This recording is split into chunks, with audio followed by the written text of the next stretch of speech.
Hi friends, स्वागत है आपका मेरे चैनल में। कैसे हैं आप लोग? उम्मीद करती बहुत अच्छे होंगे। फ्रेंड्स, मुझसे कुछ मेरे सब्सक्राइबर हैं, कुछ मेरे चाहने वाले, कुछ मेरे फ्रेंड्स जानना चाह रहे थे कि मैं अपने परिवार के बारे में थोड़ा बहुत बताऊं। चलिए, वो तो मैं बताऊंगी धीरे धीरे। लेकिन आज इसी उसमें जब मैं सोच रही थी, बल तो मुझे अपने कई साल पुरानी एक घटना याद आ गई, जिसमें मैं बताऊं कि मेरे फ्रेंड दो बेटे हैं, जो अब तो बड़े हो गए हैं, 20 और 22 साल के हो चुके हैं। लेकिन जब मेरा बेटा 4 साल का था, एक बार वो स्टेशन से चोरी हो गया था, कब गायब हो गया था, क्या हुआ था। अब आपको मैं वही घटना अपनी बता रही हूँ कि एक 4 साल का मासूम बच्चा जब चोरी हुआ तो मुझ पर क्या बीती, मैं आपको मतलब बयान नहीं कर सकती उस चीज का। फ्रेंड्स, चलिए मैं शुरू से बताती हूँ आपको कि मैं आगरा की बेटी हूँ और मेरा विवाह मैं लखनऊ हुआ है। तो हम लोग मतलब टाइम टाइम पे रक्षाबंधन या किसी भी त्योहार वगैरह पे, मतलब किसी भी उस पे थोड़े दिन बाद वहां से आते, मतलब तो टाइम टाइम पर मेरे को लखनऊ से मैं यहाँ आती थी। कभी तो वहां पे एक अवध एक्सप्रेस चलती थी, लेकिन अगर कभी रिजर्वेशन आदि नहीं मिलता था फ्रेंड्स, तो सुबह के टाइम पे गोमती एक्सप्रेस चलती है जो दिल्ली तक जाती है सीधे, और वो 2 मिनट के लिए उसका हॉल्ट होता है टूंडला, और टूंडला पे रुकती है। तो उसमें हम लोग कई बार उससे भी आ जाते हैं, और मतलब मुझे ट्रैवल करने में कोई परेशानी नहीं होती है, मैं अकेले भी आना जाना करती हूँ, मुझे ऐसा वो नहीं है कुछ भी। और वैसे भी स्टेशन पे मेरे हस्बैंड मुझे बैठा देते थे, यहाँ से मेरा भाई मुझे पिक कर लेता था। ना भी करे तो कोई मेरे को वो नहीं है, मैं मतलब आई एम ब्रेव समझिए। तो जब मेरे को आगरा आने का मेरा प्रोग्राम बना, तो इत्तेफाक से जो मेरे वहाँ पे पड़ोसी थे लखनऊ में, उनकी छोटी सिस्टर भी आगरा उसकी शादी हुई थी। तो उन्होंने मेरे से, वो उन दिनों मायके आई हुई थी, तो उन्होंने कहा कि जब तुम आगरा जा रही हो तो मेरी बहन को ले जाओ, इसके घर छोड़ देना। और मेरे लिए तो आगरा वेल नोन था, क्योंकि मेरा पूरा बचपन बीता था वहाँ पे, मुझे कोई दिक्कत नहीं थी। मैंने कहा नो प्रॉब्लम, आप मेरे संग भेज सकती हैं ना। उसकी 2 साल की बच्ची थी, मेरे दो बेटे थे जिनमें एक 4 साल का, एक 5.25 साल का था। दोनों बच्चों में बहुत कम अंतर है फ्रेंड्स। तो सुबह वहाँ मॉर्निंग में हमें बैठा दिया, क्योंकि टूंडला स्टेशन पे 2 मिनट में रुक जाती है गाड़ी। तो हम लोग को मतलब बिल्कुल हम तैयार थे, पर मैं जो बताऊं फ्रेंड्स, वो जो लड़की थी वो थोड़ी डल टाइप की थी, मतलब एक्टिव नहीं थी। तो मुझे अपने दोनों बच्चे, उसकी बच्ची, उसका सामान और अपना सामान सबको लुक आफ्टर करना था, मतलब वो नहीं कर पा रही थी, धमधूसर थी बस कहना चाहिए।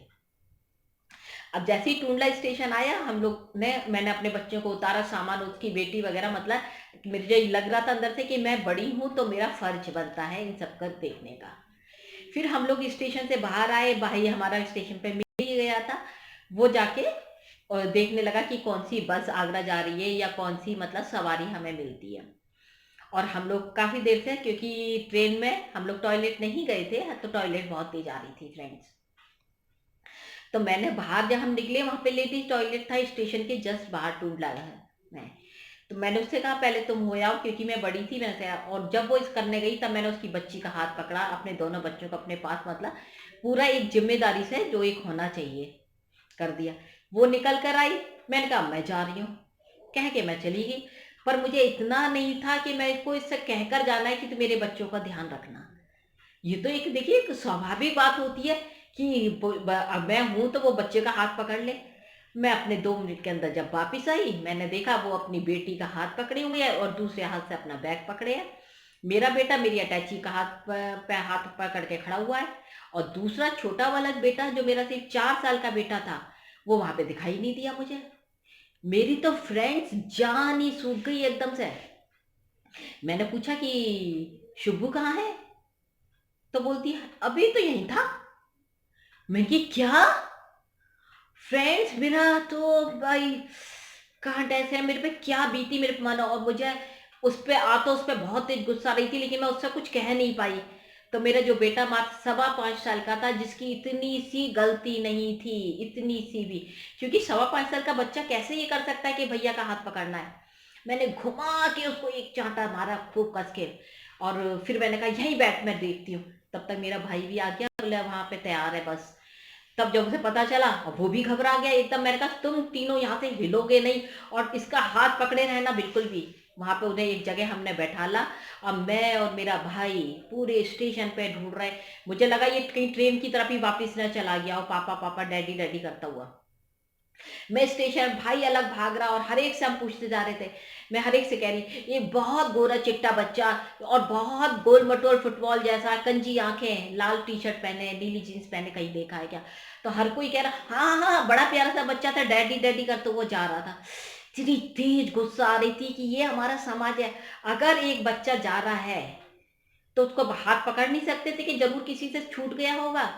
हर कोई ये क्या, हाँ इधर को गया है, इधर को गया है। लेकिन मतलब किसी ने, बहुत लोगों ने किया, और अंदर से कुछ लोग कह रहे हैं अरे यहाँ पे तो स्टेशन पे तो भिखारी गैंग सक्रिय रहता है। मेरी फ्रेंड डर के मारे जान निकल गई एकदम से।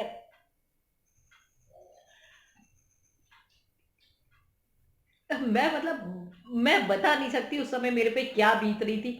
पागलों की तरह, एक तो मैं अकेली आई थी, मतलब हजारों ख्याल कि मेरा बच्चा को कहीं कोई भिखारी गैंग ने पकड़ लिया होगा, अपहरण हो गया होगा, या कुछ कर देंगे, नहीं मिला तो। एक तो वैसे ही इतना अट्रैक्टिव, एक तो मेरे बच्चे जो शुरू से वो 2 5 महीने के थे तब भी फट सी ना कूद के दूसरे की गोदी में चले जाते। उन्हें कभी नहीं लगता था कि वो अनजान है। पता नहीं मेरे को इतना आश्चर्य होता था वो क्यों शुरू से इतना फ्रेंडली थे मेरे दोनों बच्चे।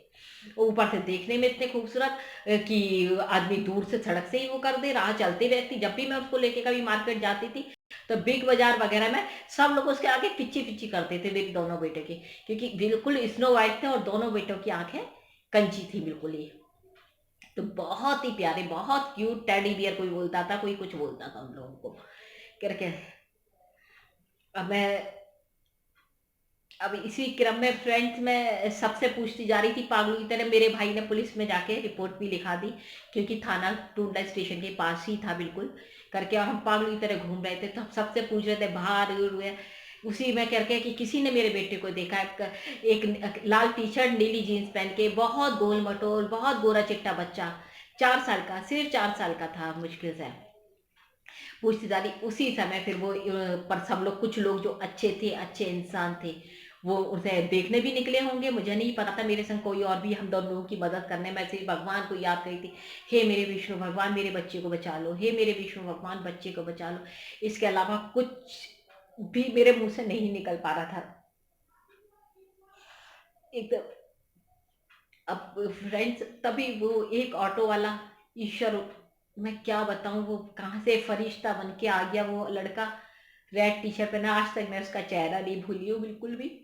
वो मेरे बच्चे को, उसने जैसे ही सुना कि इनका बच्चा गायब हो गया, उसने जाते तो देखा ही था, तो उठते वो रास्ते वो अंदाज से भागा। टूंडला में मेन एक ही सड़क है, टूंडला बहुत बड़ा नहीं है, तो वो मेरा बेटा भी सीधे सीधे चलता रहा। तो उसने उसे रास्ते में देखा, मतलब इत्तेफाक से किसी की निगाह मतलब किसी असामाजिक तत्व की निगाह मेरे बच्चे पे नहीं पड़ी थी, और वो पर सड़क पे मम्मी डैडी करते हुए जा रहा था। डैडी आ जाओ, डैडी आ जाओ, मम्मी आ जाओ, बस ये बोल रहा था वो। तो उसने मेरे बच्चे को गोदी में उठा के रखा, और वो उसके संग भी चल दिया, क्योंकि मेरे बच्चों को भगवान जाने कितने फ्रेंडली थे।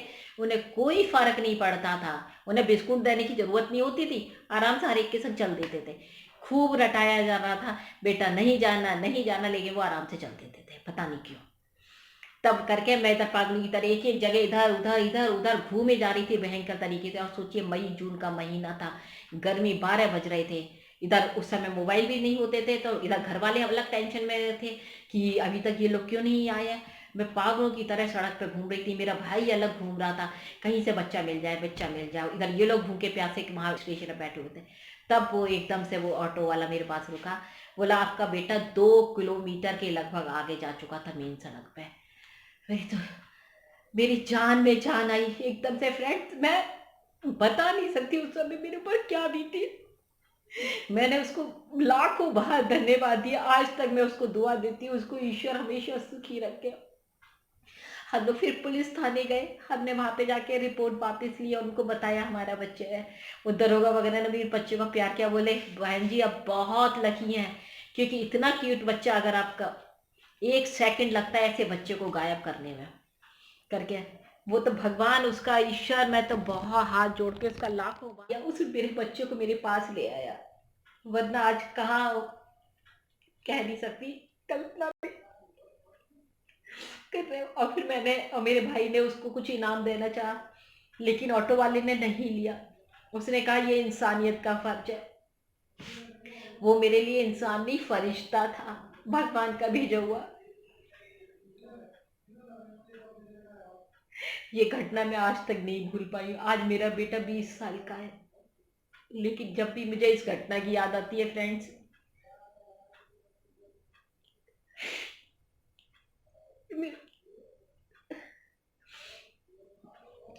आप लोगों की मैसेज आए थे कि आप अपनी फैमिली के बारे में कुछ बताइए। मैं धीरे धीरे आपको सब बताऊंगी फ्रेंड, अपनी जिंदगी का बीता हुआ कल। हालांकि मैं अपने कल को याद नहीं करना चाहती हूँ फ्रेंड्स, मैं अपने बीते कल को फ्रेंड्स बिल्कुल भी नहीं याद करना चाहती। मैं वो यादें जो बहुत दर्द देती है नहीं याद करना चाहती, लेकिन मैं थोड़ा बहुत आपको बताऊंगी। आप लोगों ने इतने प्यार से पूछा है, तो आपका भी हक बनता है मेरी जिंदगी के वो काला सच जानने का। पर फिर भी कुछ बेस्ट विशेष थे मैं से भी, कि मुझे मेरा बच्चा वापस मिल गया। थैंक यू, वो जो भी अजनबी दोस्त था, वो फरिश्ता, उसके लिए मैं बहुत ज़्यादा। अब फ्रेंड बताऊंगी, आप बताइएगा कमेंट करके। इसीलिए मैं सबसे कहती हूँ जितना हो सके दूसरे का भला करो। तभी फ्रेंड्स मैं ये कहती हूँ कि जितना हो सके दूसरे का भला करो, क्योंकि भगवान ना जाने किस अजनबी के रूप में आता है और आपकी मदद करके चला जाता है। मैं तो उसको ऑटो वाले को मैं उस ऑटो वाले को ईश्वर का भेजा हुआ दूत ही मानती हूँ।